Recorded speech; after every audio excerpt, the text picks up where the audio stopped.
Welcome to the WSO Weekly Wrapup, where I talk with my team about the 5 most trending discussions in the Wall Street Oasis community. Enjoy. All right, welcome to another episode of the Weekly Wrap-Up. It is March 2nd. We are struggling today. We got some sick people, Nabil's out. We're going to try to have it done with just the two of us today. We'll see how we do. I can talk a lot, so I think we'll be okay. All right, Matt, go ahead and kick it off. Let's see what the 3 top topics are this week. Cool. Yeah, definitely short and roster, but I think we got this here, Pat. So first question, I know I've definitely given this some thought earlier on in my career. So would love to kind of get your insights on this, but someone dropped this in the forums. How much of a career gap is too much, and how can you justify that to recruiters? Any thoughts on that specifically, Pat? I know there's a common trend specifically with people coming into the industry. A lot of people I don't want to take, couple of weeks off, travel Europe before kind of jumping into IB or into the PE space. My worry was always, if you're taking too much time off the bat, coming off of school, does raise some red flags. But what are your thoughts on that overall in terms of taking a gap before jumping in? I think you should try to take a gap. I think a couple weeks is nothing. I think even a couple months isn't a big deal. Where you start getting into, it gets a little bit more like could potentially raise eyebrows is like over 3 months. 3 to 6 months. You get past 6 months, it starts really, you better have been doing something. And then you start talking over a year, then it's even harder. But what I'll say is there's ways to like prevent that. So let's say you get fired, like I got fired early in my career. Usually the person or the company firing you wants to keep things friendly. Like they don't want to fire you and have you pissed off and whatever. So usually sometimes they'll let you say you still work there while you start to search sometimes for like a month or two. So are they still paying you? I doubt they're still paying you. No, sometimes they'll still pay you. That can be like part of your severance and they'll keep you off for a couple months. But the point is like, ideally you're finding another job to go to prior to like having a true gap on your resume. So the gap may be 6 months, but it may only look like 2 months on your CV and on LinkedIn, if that makes sense. Yes. So like that's a big deal. Is like make sure if you're exiting, see if you can actually negotiate that as part of like the severance where you're signing, getting either a severance or whatever. Say, hey, can I say I'm working here through if it's let's say what is it, March right now? And let's say you got fired today, you could say, hey, could I say that I'm working here through through May or into May. And then even if you work till May 1st for 2 months, May 2nd, then you can have May as like the date. And so that covers you for 3 full months. So theoretically, if you have like a 5-month gap, it only looks like a 2-month gap. It's not a big deal, as big a deal. And out of curiosity, some of these numbers, Pat, change. I know you mentioned, 6 months is okay. Once you start pushing them to a year, it's obviously a little bit more worrisome. Well, no, 6 months is already, you're kind of, it can raise some. They're going to ask if you have 6 months. They're going to ask, but what I want to get at is kind of, because this is a nice kind of segue into just the whole macro, right? There's a lot of people that are getting laid off right now. Firms aren't as active recruiting and bringing on new talent. Do you think firms kind of understand that as well? So maybe if it is, 8 months, 9 months, 10 months, even a year, you have been proactively looking for jobs, but just haven't had any luck because of the macro situation. Do firms take that into consideration, or do you think it's more? Yeah, they do, but it doesn't. They do, but it doesn't reflect great on you. Like if it's layoffs, like deep cut layoffs, there's more like understanding. Definitely not a big deal. But like, who are the kids that are going to be getting picked up fastest? Like, it's going to be really talented people that were cut just because there were deep cuts. So if you're still sitting there, kind of 4 or 5 months later, 6, 8 months later, a year later, with nothing, it kind of is like, well, what's going on? What are we not seeing? That's what's going to be going through the head. And that's why it's so hard to get another job when you don't have a job. I always say, like, get your next job while you still have a job. Because I think that probably comes off the back of networking, right? The idea of consistently networking, never stop networking.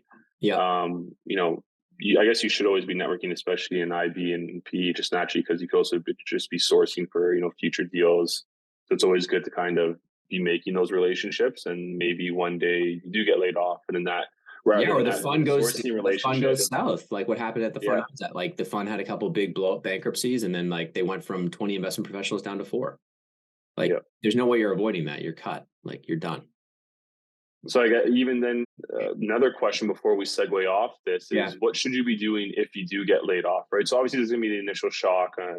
I've never personally gone through it, but I can only imagine Yeah. the initial shock. There's going to be a little bit of self-reflection there, kind of figuring out what went wrong, why did it go wrong, but how what should you be doing to ultimately, if you weren't networking to find your next job while you're in your current job, what should you be doing to help increase your odds of landing a new gig in a fairly short amount of time? Yeah. First things, I think a little bit of reflection, a little bit of downtime is totally normal. I think take at least, first a day or two just to reflect on like, hey, what went wrong? Was it actually performance related? To be honest with yourself. Or was it, something where it was just unavoidable, and it could be either or a combination of the two. But try to really look back and think, is there something you could have done differently, just to see if like you can get some learnings out of that? Number one. Number two, I'd say like after a week of just like, watching Netflix and chilling and, just feeling sorry for yourself, it's time to kind of get going and, polish up that resume, make sure it's looking really good. And start really, getting on calls, talking with people, trying to figure out your next step, and really trying to map kind of your next few steps. And so I would say like try to figure out where you want to end up to figure out kind of what your steps in between need to be. So it's not just like this impossible dream or So possible. it's like working backwards almost. Exactly. Yeah, you should work backwards. It's just so much easier if you're like, hey, I want to be like this person, or I want to be in that seat.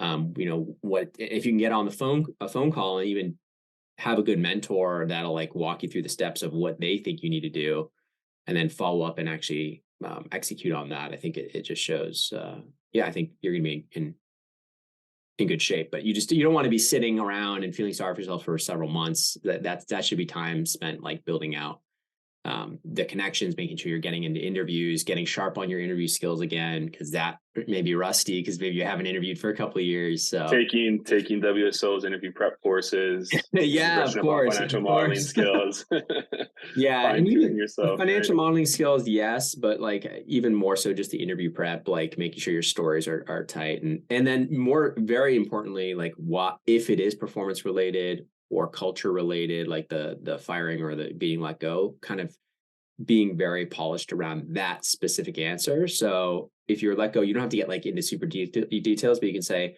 you know, my previous seat was here. I think things went really well. I moved to this firm thinking that I was going to be doing X, Y, and Z.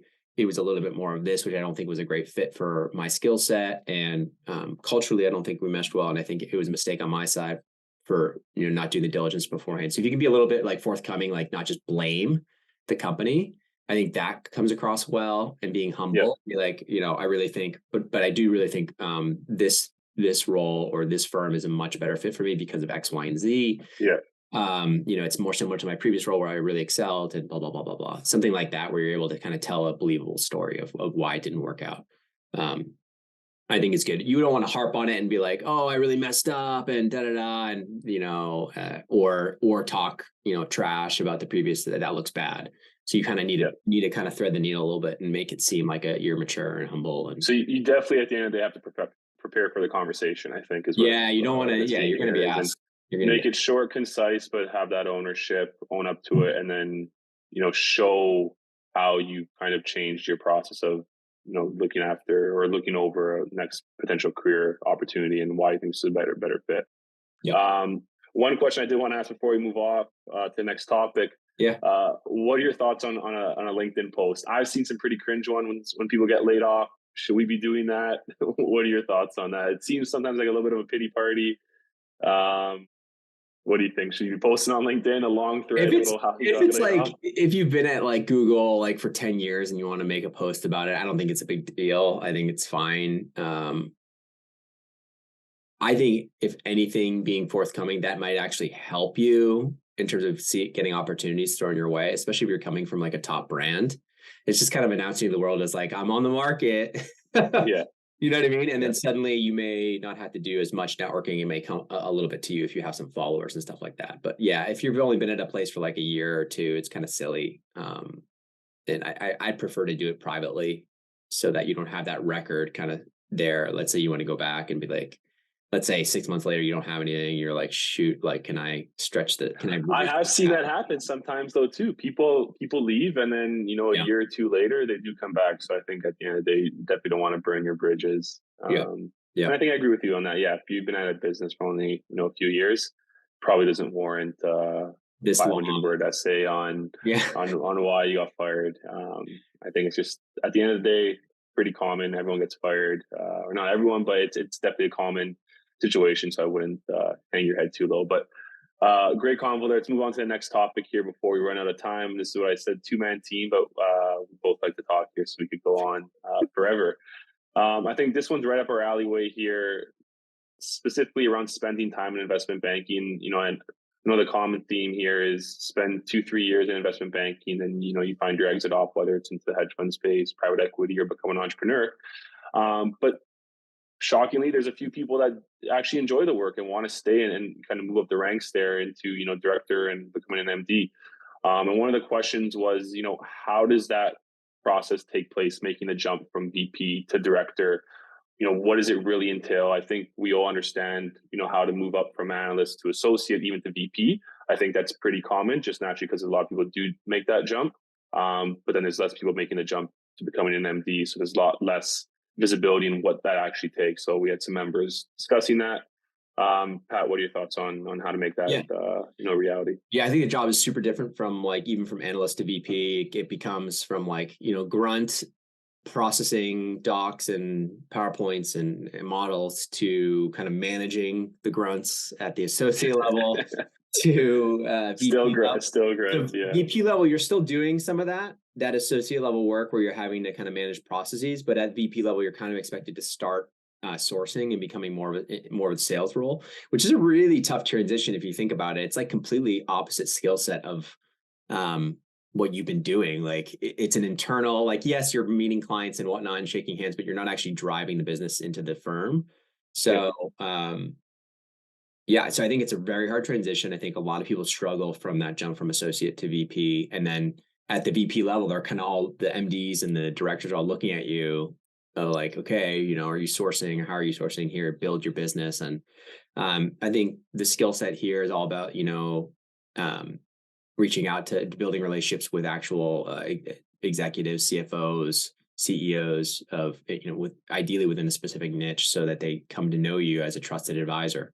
And they're to you when they want to make an acquisition or they want to sell a specific division or whatnot, they're going to come to you first. So that's kind of that's the bridge you need to make instead of like it just being solely focused on process work and putting together a great deck and going and just shaking hands. It's like actually going out and meeting new people and like somebody said, sourcing deals outside the company network. So you're bringing additional value and additional revenue into the firm. So I think, yeah.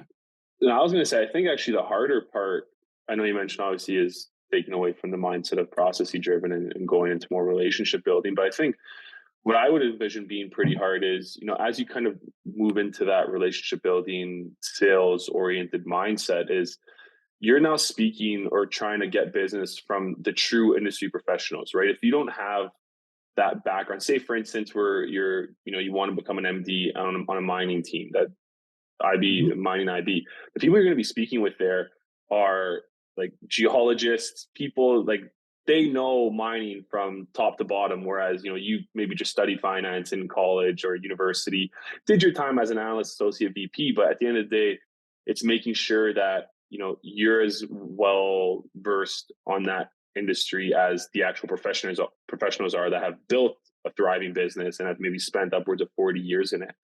So I find is there any suggestions on maybe, some personal development, whether it's, getting some additional schooling or it's interesting. certificates, anything to kind of. For super like niche things like mining and where like FIG or where, I think if you've already been in banking for like 7 or 8 years covering the industry, you probably are pretty knowledgeable. I think the key here is that you're likable and trustworthy, like that this executives want to go for you for that financial advice for that.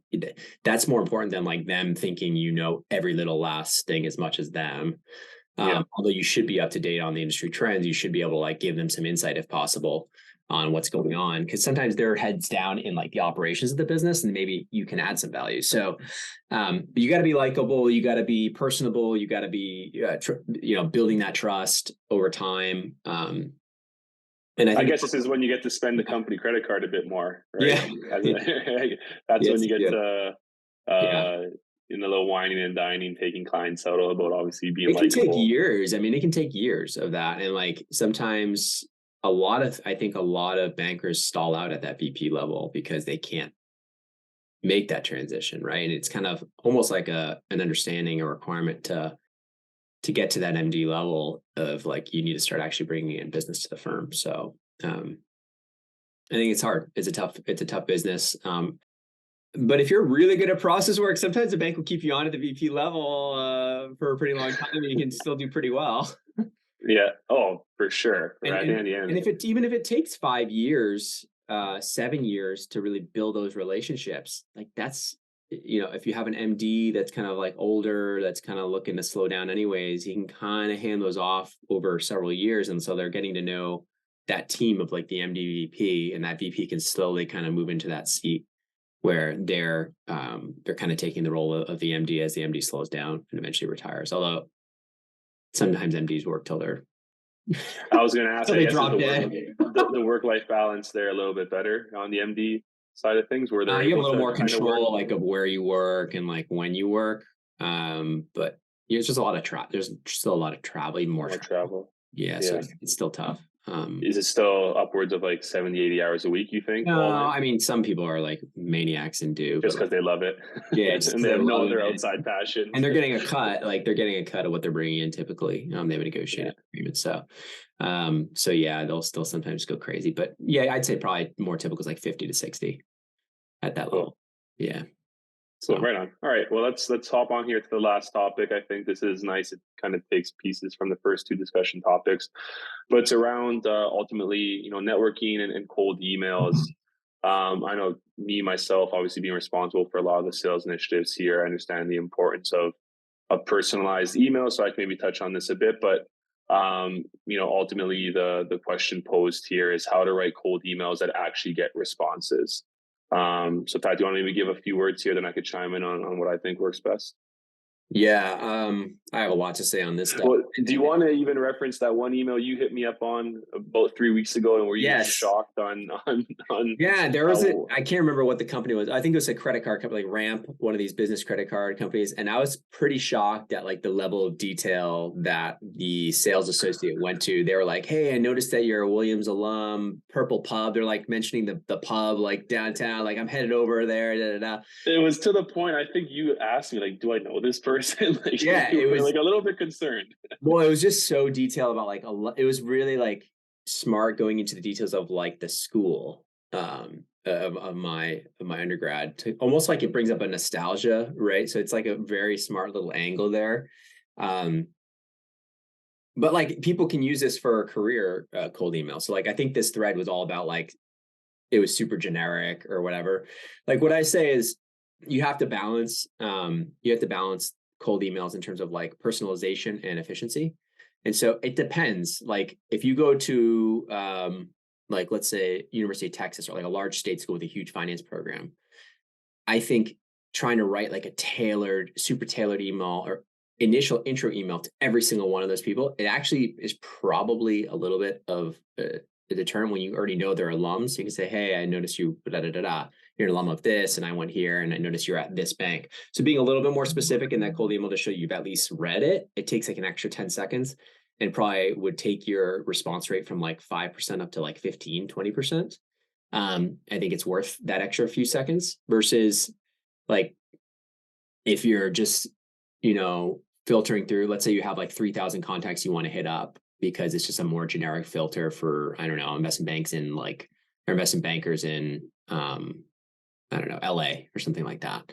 And so like, it's a bigger group and you can still mention LA and how you want to be there and it still seems a little personalized if you mention the company, but you don't have to be like, "Hey, let me see where they went to school. Let me talk about the pub that they went to, like undergrad." Like, it doesn't have to go to that level because I think you're gonna end up not getting through that because even if you get through that whole 2,000 list and your response rate's only 10%, that's 200 people getting back to you. That's probably about 20 calls that you're going to be able to get on. And I'd rather the person do that rather than, not even get through that list of 2000 because they're trying to send a person like a huge personalized thing. And it's the other thing with the cold emails, they should be super short initially. And then once they connect with you, that second email, that should be more well-researched. Yeah, that's exactly what I was going to say. Jot some points here. I would say one best practice that I learned is it's called 3x3, 3 minutes for 3 pieces of information. And you'd be shocked. It's pretty easy. Like, you hear 3 minutes, you think that's, an incredibly short amount of time. It's if you're looking at the right places, it's extremely easy to find 3 personal things to point to. And I would suggest simply just even like LinkedIn right off the bat.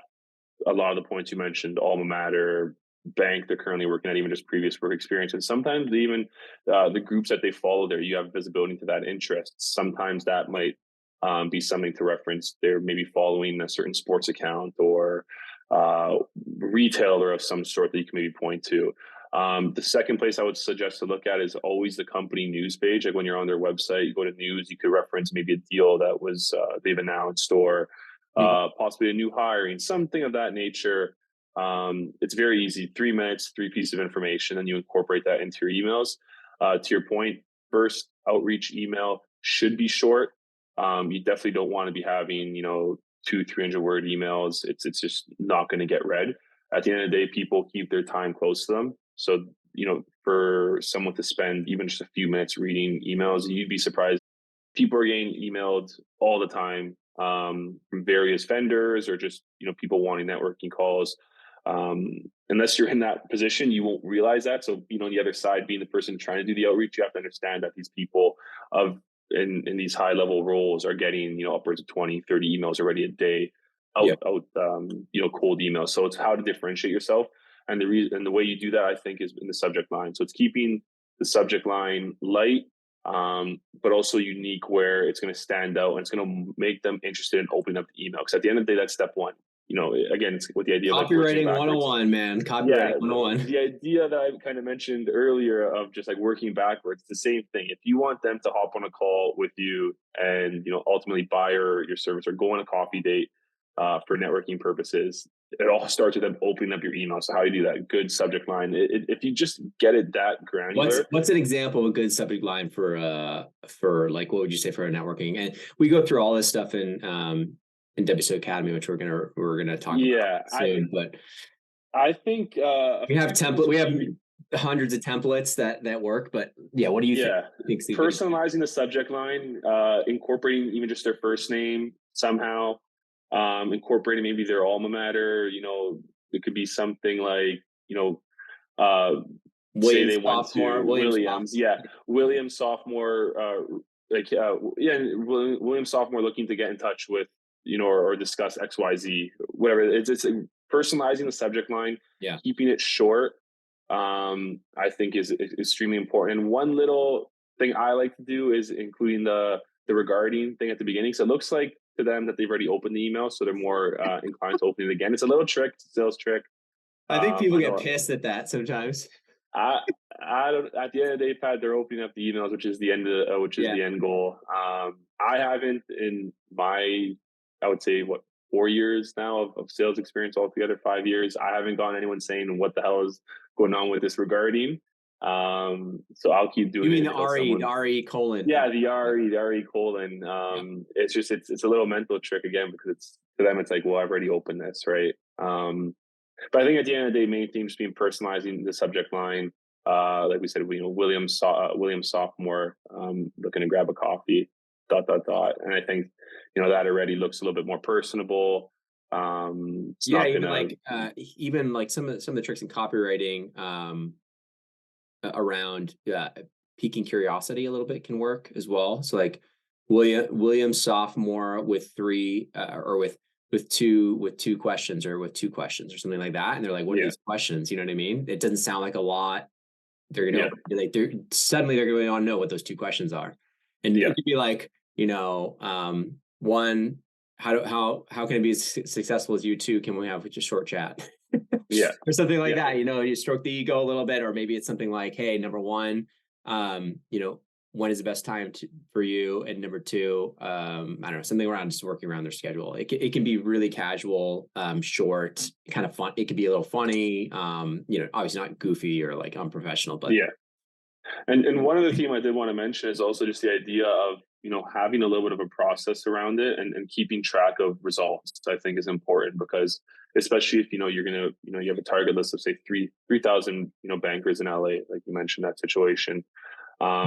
You don't want to just stick with one outreach for all 3,000 and then realizing after, it didn't work. I wasn't as successful as I'd hoped it went. I think the better way to tackle that is, you start with 150 individuals, have a certain outreach email, see what the conversion on that looks like. You did 150, you got a 40% open rate, of which 20 responded, of which, 3 said, sure, let's have a time to chat. That's great. Then you could just obviously then, do that for the remaining amount of people, and you can then anticipate, what type of results you're going to get. It's helpful on the flip side if you do 150 and you get 2 responses and not a single person has said, yeah, sure, let's have a chat.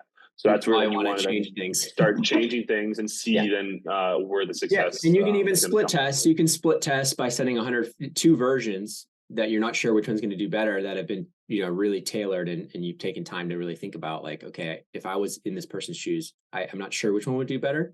And usually the subject line can be the differentiator. Is almost like, yes, every piece matters, but like the subject line sometimes can be like the difference between like a 30% open rate and like a 70 or 80% open rate. Like if it's a really good subject line.